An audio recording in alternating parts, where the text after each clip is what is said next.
Wahai para umat audio sekalian, sekarang kita sedang berada di mobil yang kebetulan ditemankan oleh teman baik saya. Di mana di mobil ini dia memiliki head unit Pioneer 9350Z. Dia adalah flagshipnya dari Pioneer. By the way, video ini disponsori oleh Venom, jadi biarpun kita menyebutkan merek-merek lain, kalian harus mengerti itu. Di sini kita akan melakukan pengujian mengenai koneksi Android Auto. Yang kita itu perlu ketahui, perbedaannya itu adalah seperti apa dibandingkan dengan Android biasa. Ini yang akan menjadi fokus kita di video kali ini. Mari kita mulai. Demi kenyamanan kita bersama, saya akan memajukan bangku ini sampai tempat duduk saya tidak enak dan bukan posisi mengemudi yang benar.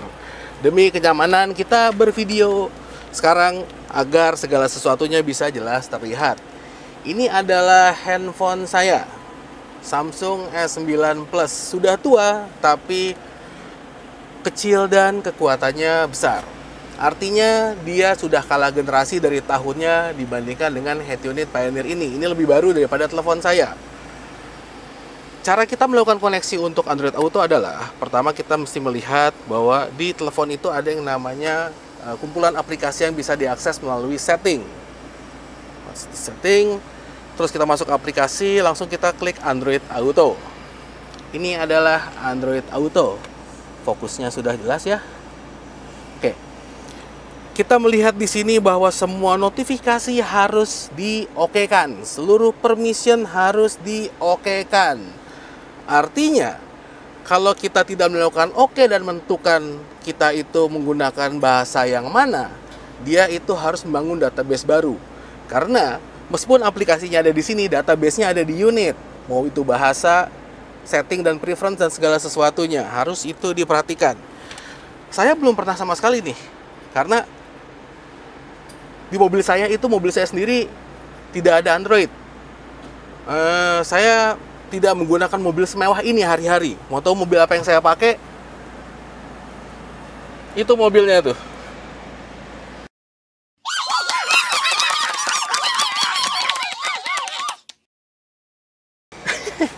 Saya selalu bilangnya mobil 2 pintu, bodinya aluminium, mobil sport.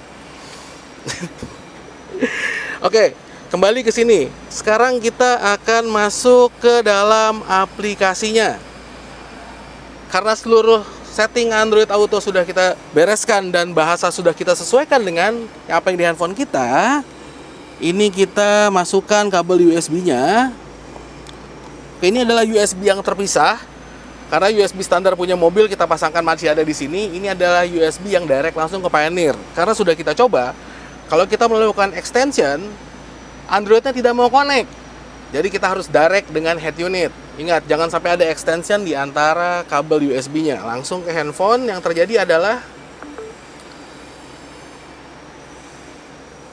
kamera ke sini, lihat, langsung menjadi Android Auto.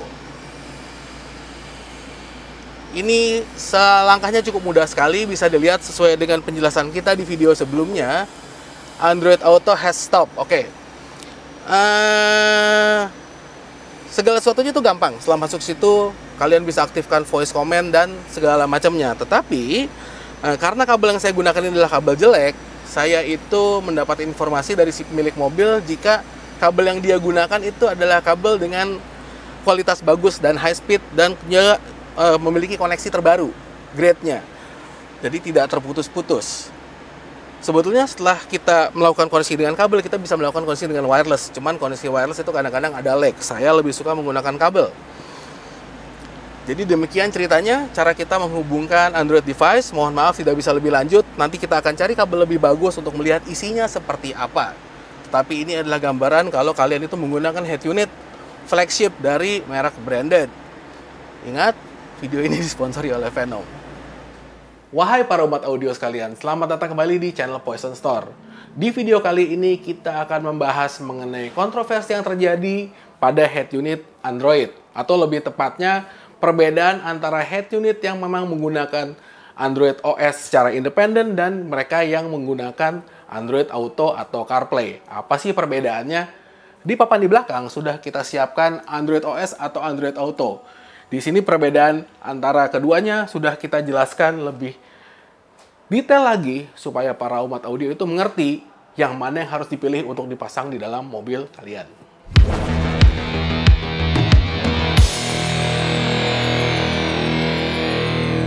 Kita masuk ke dalam pokok bahasan pertama, yaitu head unit yang menggunakan sistem Android OS murni. Apa perbedaannya? Kalau kita lihat, yang paling pertama yang bisa diidentifikasi untuk head unit ini adalah dia itu operating system base. Seperti layaknya komputer yang menggunakan Windows. Jadi dia itu adalah perangkat sistem seperti layaknya komputer yang sudah dipasangkan OS Android.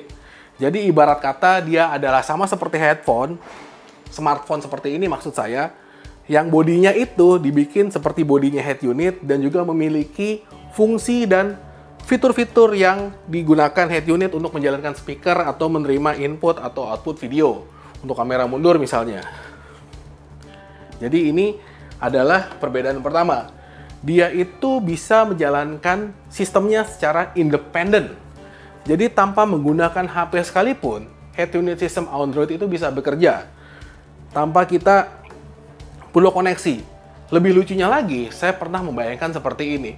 Kalau dia itu merupakan Android sistem independen, kenapa kita tidak membuat akunnya dia itu sendiri dan juga sistem emailnya sendiri supaya kita tidak perlu double-double. Akun yang ada di sini bisa kita pindahkan sini, memang bisa.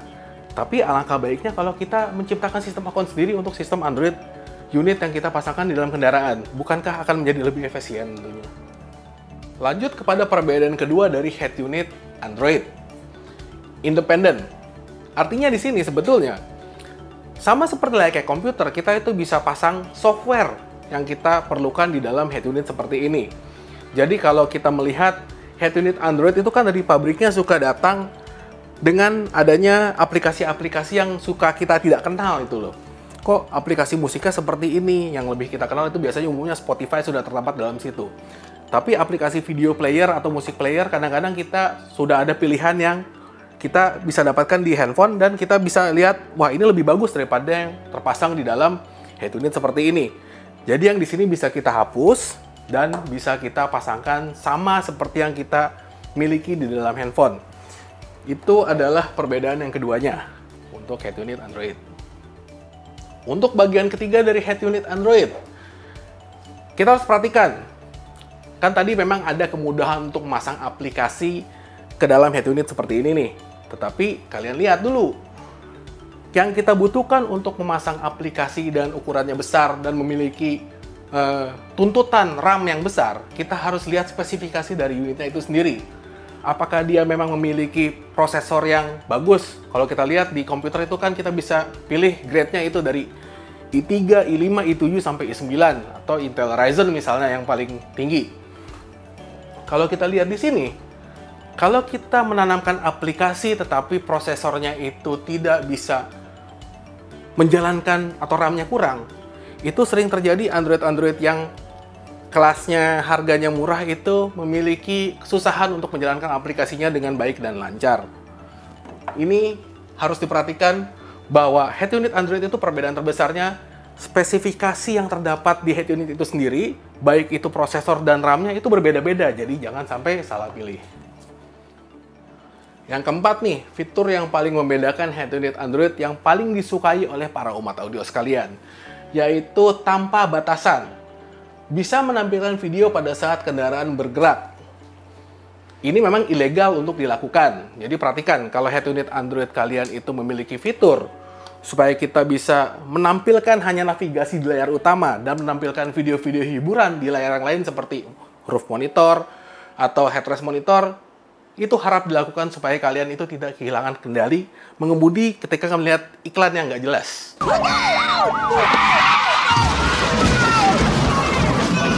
Jangan sampai itu terjadi. Ini adalah perbedaan yang keempat yang dimiliki untuk head unit Android, yaitu kemampuan untuk menampilkan video pada saat kendaraan sedang bergerak.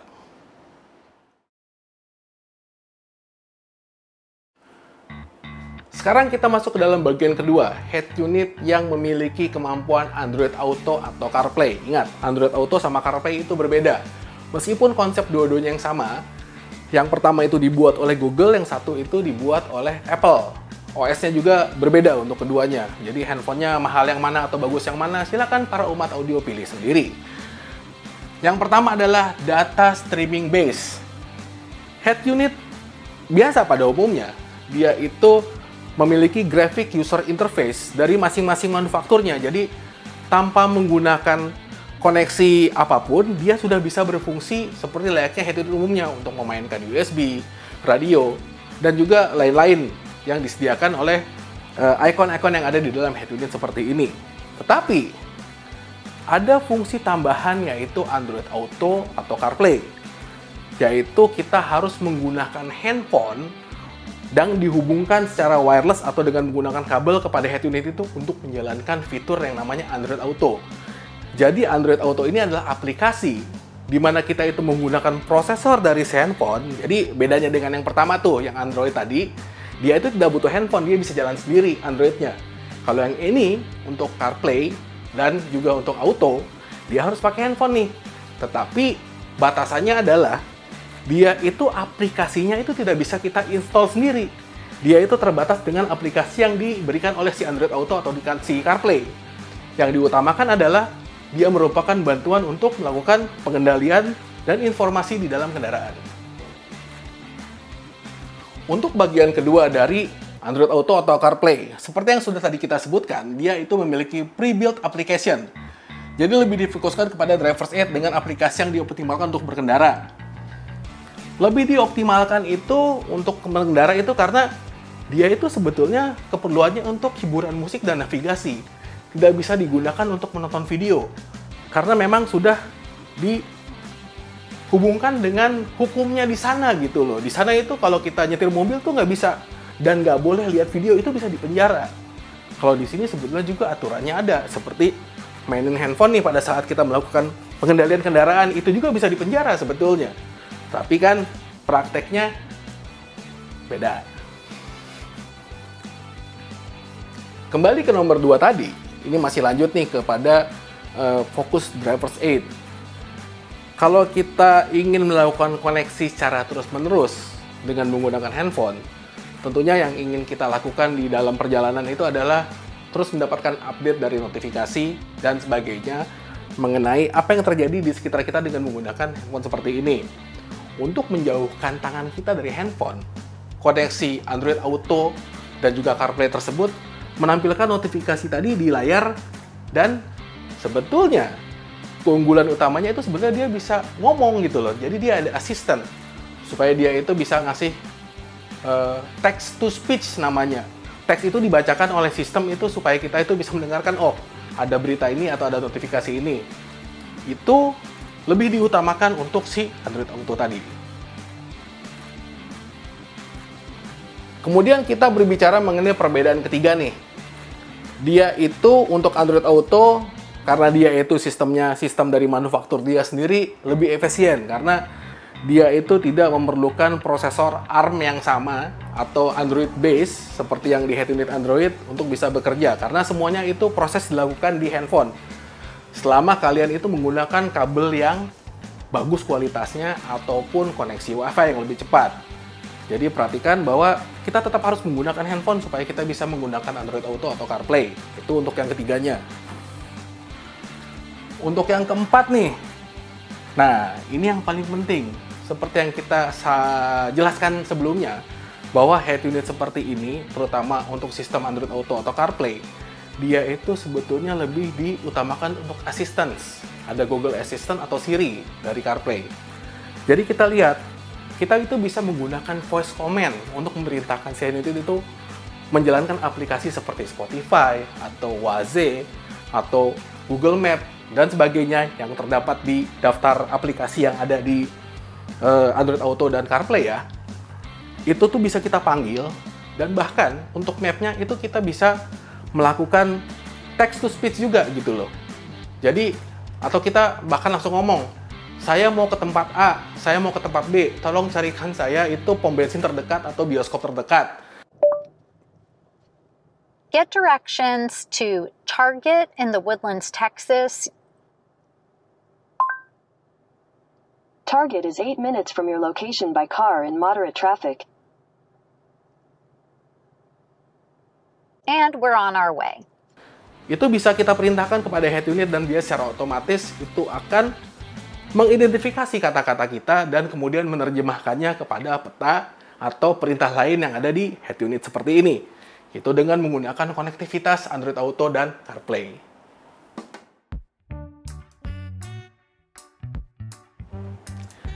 Jadi para umat audio, ingat perbedaan utamanya. Kalau sistem head unit Android sendiri, itu sebetulnya dia bisa dijalankan secara independen. Kalau yang menggunakan CarPlay atau juga Android Auto, dia itu harus menghubungkan handphone karena dia prosesnya tuh ada di handphonenya, bukan ada di unitnya. Unit sendiri bisa independen. Tapi kalau kita memanfaatkan asisten, kita harus menggunakan handphone ini. Jadi pilihan ada di tangan kalian untuk menentukan mana yang terbaik. Dan yang paling penting nih, apakah head unit Android sekarang itu sudah memiliki kemampuan untuk menerima CarPlay atau juga Android Auto juga? Ada yang sudah bisa, tapi harganya cukup mahal karena dia itu harus membayar license untuk menggunakan keduanya. Pilih-pilih aja, kalian mau yang Android OS Tulen atau yang Android Auto. Jadi sekian saja video dari kami yang menjelaskan mengenai perbedaan head unit Android dan juga head unit Android Auto. Kalau kita lihat perbedaan utamanya adalah ini adalah head unit yang merupakan handphone dimasukkan ke sini dan kemudian diberikan fungsi-fungsi supaya bisa digunakan layaknya head unit. Yang ini adalah sebetulnya head unit Tulen yang memiliki kemampuan streaming data dari handphone supaya bisa menjadi alat bantu pada saat kita mengendalikan kendaraan. Sekian saja video dari kami. Kalau kalian suka dengan video ini, jangan lupa berikan kami like. Tentu saja kalau ada pertanyaan, jangan lupa tuliskan pertanyaan kalian di kolom komen. Dan yang paling penting, jangan lupa subscribe supaya kami makin tambah semangat lagi menciptakan video-video seperti ini di kemudian hari. Salam dari Poison Channel. Cut!